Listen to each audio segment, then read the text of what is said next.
Muy buenos días, gente fuerte y móvil y gente estupenda que está viendo este episodio. Yo soy Ana Galeote, fisioterapeuta deportiva especialista en movilidad articular, fundadora de FisioBots. Y en este episodio vamos a hablar sobre el esguince.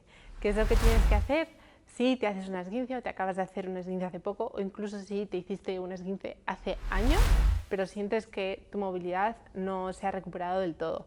O que te hiciste un esguince hace años y cada 2x3 te estás haciendo un esguince otra vez en el mismo pie. Pues hoy vas a entender por qué sucede esto y todo lo que tienes que hacer para recuperar las capacidades de ese tobillo, de esos ligamentos, y que vuelvas a estar como nuevo. Así que vamos por ello.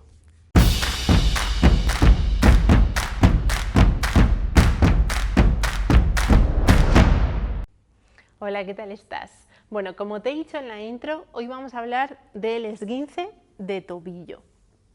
Y quiero hablarte de 3 etapas. A mí me gusta mucho hablar como de etapas específicas para que entendamos muy bien y para que tú entiendas como paciente cuáles son los objetivos de cada etapa y por qué estamos haciendo estos ejercicios o estos otros.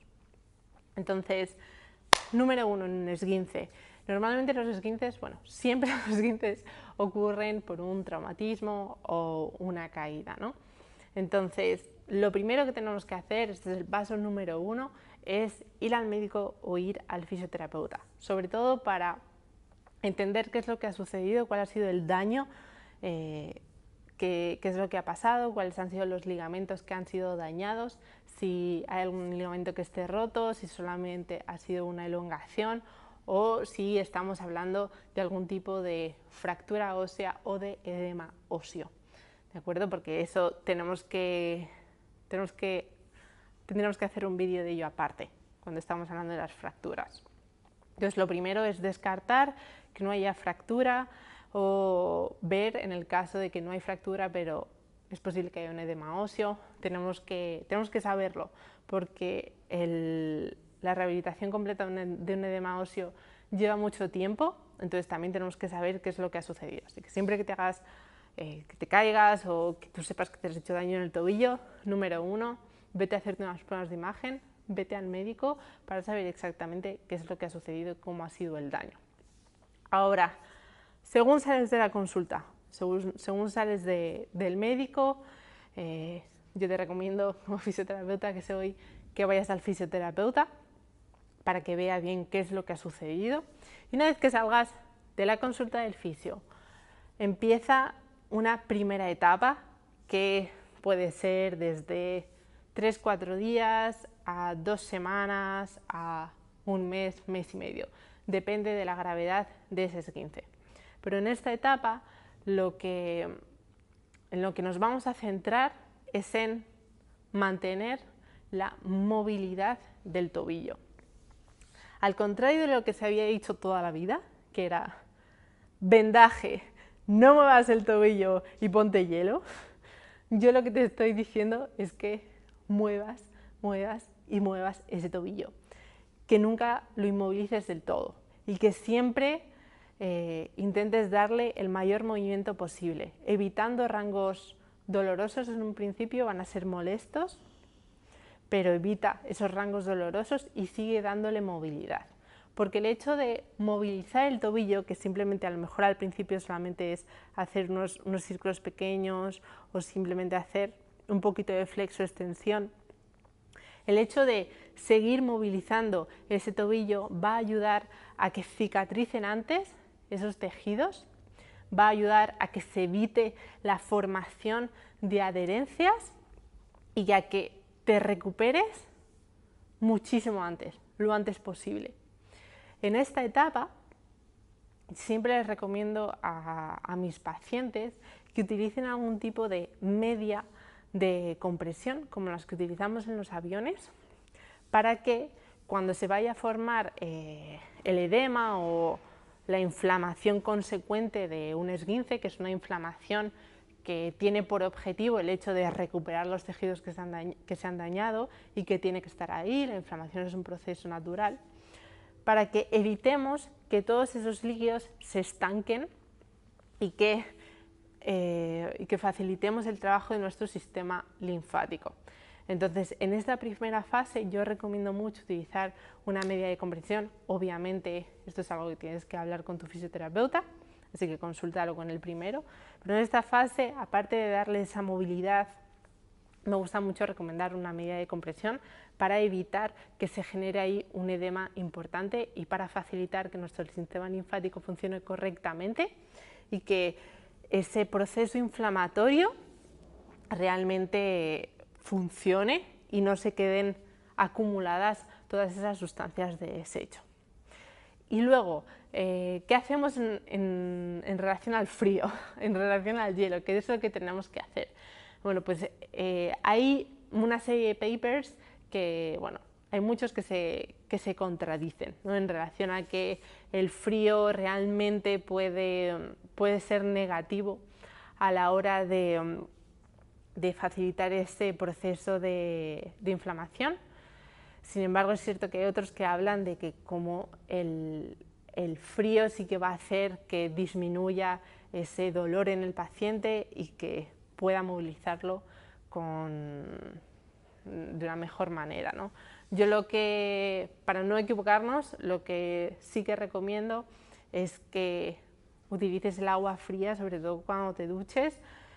Bueno, el agua fría viene bien incluso para darse duchas de agua fría de vez en cuando y estimular nuestro sistema inmune, ¿no? Pero sí lo que puedes utilizar es que si notas que realmente esa circulación no está trabajando como debería, puedes pasarte un poquito de agua fría en las piernas para estimular un poquito esa circulación. No hace falta que te quedes con el hielo ahí en el tobillo como se hacía antiguamente. Y como muchos fisios siguen haciendo día de hoy. Y luego, fase número 3. ¿Qué es lo que vamos a hacer en la siguiente fase? Bueno, la siguiente fase, el objetivo es el volver a la normalidad, el conseguir que ese tobillo y que esos ligamentos que han sido dañados vuelvan a recuperar las características que tenían, que no pierdan su capacidad y que ese tobillo siga siendo fuerte y capaz y móvil para la vida diaria o para el deporte que practiques. Entonces, una vez que has pasado esa primera etapa en la que el objetivo es facilitar el proceso inflamatorio, mantener esa movilidad y evitar el edema y facilitar que tu sistema inmune y tu sistema linfático trabajen correctamente, ahora lo que buscamos es volver a la normalidad previa. Entonces, si eres un deportista, tocará hacer una reincorporación al entrenamiento progresiva para que ese tobillo funcione bien, y si no eres una persona deportista, yo te recomiendo que empieces a hacer algún tipo de actividad física y aún así vas a tener que hacer ejercicios para que tu tobillo siga funcionando correctamente en tu vida diaria. Entonces, ¿qué es lo que sucede en un esguince?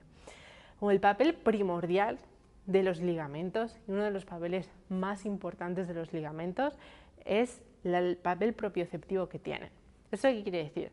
Los ligamentos existen para enviar información a nuestro cerebro que le dice cómo está en ese momento la articulación. Entonces, por ejemplo, en el momento en el que yo estoy caminando por la calle y se me va el tobillo, lo que hacen los ligamentos es enviarle esa información de mi tobillo ahora mismo está en esta posición, le mandan la información a mi cerebro, entonces mi cerebro dice, uy, para no lesionarme voy a rectificar. Entonces, realmente el papel de los ligamentos es el de enviar información de posición, de velocidad a nuestro cerebro para que mantengamos nuestra integridad articular y que no nos lesionemos, ¿no? Tienen, aparte del papel de simplemente estabilidad física, tienen ese papel que le van a dar muchísima información neurológica a nuestro cerebro. Entonces, ese es el papel primordial que tenemos que recuperar cuando nos hemos hecho daño en los ligamentos, porque si nuestro ligamento está dañado y nunca hacemos un trabajo de rehabilitación en el que nos centramos en recuperar esa propiocepción, es normal que siempre que me vaya a tropezar, como mis ligamentos han sido dañados, ya no le mandan esa información de una manera tan buena, por así decirlo, a mi cerebro. Entonces, por eso, cuando yo me hago un esguince, siempre me vuelvo a hacer el esguince en el mismo pie y de la misma manera, porque no he rehabilitado a nivel propioceptivo esos ligamentos.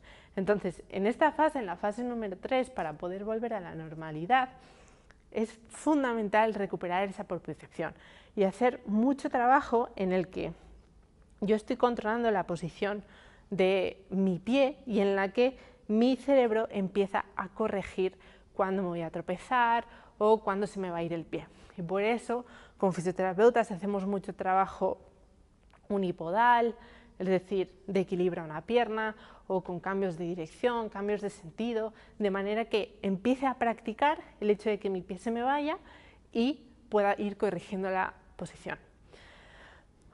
Otro papel fundamental en esta fase es la de recuperar la movilidad, porque ¿qué es lo que sucede? ¿Recuerdas cuando te decían que en la fase anterior uno de los problemas es la creación de adherencias? Pues ese es uno de los problemas y por eso tenemos que mantener la movilidad siempre que podamos, todo lo que podamos en esa fase. Porque si se van generando adherencias en mi articulación, voy a perder la movilidad que tenía anteriormente. Entonces es muy frecuente, de hecho a mí me sucede, de pequeña me he hecho muchos esguinces y hay en un tobillo en el que tengo mucha más movilidad, aunque ahora lo he trabajado mucho, pero en este tobillo tengo mucha menos movilidad que en el otro. Si os fijáis, a nivel de mi flexión dorsal, la flexión dorsal que soy capaz de hacer, esta rodilla avanza mucho más que esta otra. Entonces eso al final me va a repercutir negativamente a la hora de hacer incluso una sentadilla. Si yo no hubiese trabajado tanto mi movilidad de tobillo como la he trabajado, pues al final en una sentadilla habría una discrepancia importante sobre cuánto mis rodillas pueden avanzar hacia el frente y eso generaría luego adaptaciones a nivel de mi cadera, adaptaciones a nivel de mi espalda, incluso de los hombros. Y me puede llevar a tener algún tipo de patología de hombros, haciendo un overhead squat, por ejemplo, en el que por culpa de las discrepancias de movilidad de tobillo estoy compensando tanto con el resto del cuerpo. Entonces es muy importante hacer ese trabajo de movilidad si vemos que hemos perdido, bueno, y si no, si vemos que hemos perdido esa movilidad de la fase anterior. Y en esa movilidad que estemos haciendo, no nos fijemos solamente en hacer la movilidad pasiva que me va a permitir recuperar rango, sino en trabajar esa movilidad activa que me permite recuperar también la propiocepción de la que os hablaba antes. Por ejemplo, el típico ejercicio de los CARS, en el que yo con mi pie estoy haciendo un círculo muy grande en todo el rango de movimiento. Si lo hago lentamente, si os fijáis, cuando voy hacia este rango de aquí, aquí como que el pie me falla un poco y me cuesta mucho hacer el movimiento lento y controlado. ¿Por qué? Pues si os fijáis, esta es la típica posición del esguince del tobillo y casualmente cuando yo estoy haciendo los CARS, aquí es donde más me cuesta tener ese control y esa es la consecuencia de haber sufrido un esguince de tobillo y que mis ligamentos ya no están funcionando tan bien, que he perdido ese control motor y por lo tanto la movilidad activa que voy a tener en esa zona no va a ser tan buena, mi propiocepción a nivel ligamentosa no es tan buena. Y luego, por supuesto, tengo que recuperar esa fuerza, sobre todo para aquellas personas que, como decía antes, son deportistas y trabajan con los pies mucho, están sometiendo porque realicen atletismo o sean corredores o sean jugadores de fútbol, etc., y estén sometiendo a los tobillos a una gran carga durante el periodo en el que voy a parar un poquito y voy a tener que escalar el entrenamiento debido a ese problema de tobillo. Es importante que cuando voy a volver a realizar los ejercicios que realizaba anteriormente vaya sometiendo a mi tobillo a una carga progresiva y a un trabajo de fortalecimiento para que no, como decía en el vídeo de la tendinopatía, que no sé si tienes que verla, para que no vayamos a entrar en una patología directamente por haber sometido a mi tobillo, que acababa de estar lesionado, a una carga excesiva después de un periodo largo de reposo. Es importante. De hecho, hay muchísimas lesiones que suceden justo después de un periodo de reposo y es precisamente por eso, porque no le he dado a mis articulaciones, a mis tejidos, el tiempo suficiente para que se recuperen y que vayan adaptándose poquito a poco a las demandas nuevas después de ese periodo de descanso. Tengo otro vídeo en este canal sobre la movilidad de tobillo donde te doy ejercicios específicos y además donde te doy un test de movilidad de tobillo. Así que si esa es una de tus tareas pendientes, ve ahora mismo ese vídeo que te voy a poner por aquí para que lo veas, para que aprendas nuevos ejercicios y para que aprendas a movilizar bien tu tobillo y evitemos que se formen esas adherencias y que tengas esas discrepancias de movilidad como tengo yo, y espero que tú no las tengas. Así que échale un ojo y ya sabes, cualquier cosa, cualquier duda, cualquier consulta, escriben por Instagram, mándame un mensaje privado, me encanta contestar todos vuestros mensajes privados, no los digo por decir, así que escríbeme y vamos a ver qué es lo que podemos hacer para que se solucione del todo. Muchísimas gracias por haber visto este vídeo y nos vemos la semana que viene con más información. Cuídate mucho, hasta luego. Si quieres ganar movilidad, prevenir lesiones y sentirte mejor en tu cuerpo, puedes trabajar conmigo con mi programación de movilidad online. Para saber más, métete en www.physiowatts.com o ven a mi Instagram @physiowatts y allí tendrás toda la información para que empieces a mejorar tu movilidad desde ya.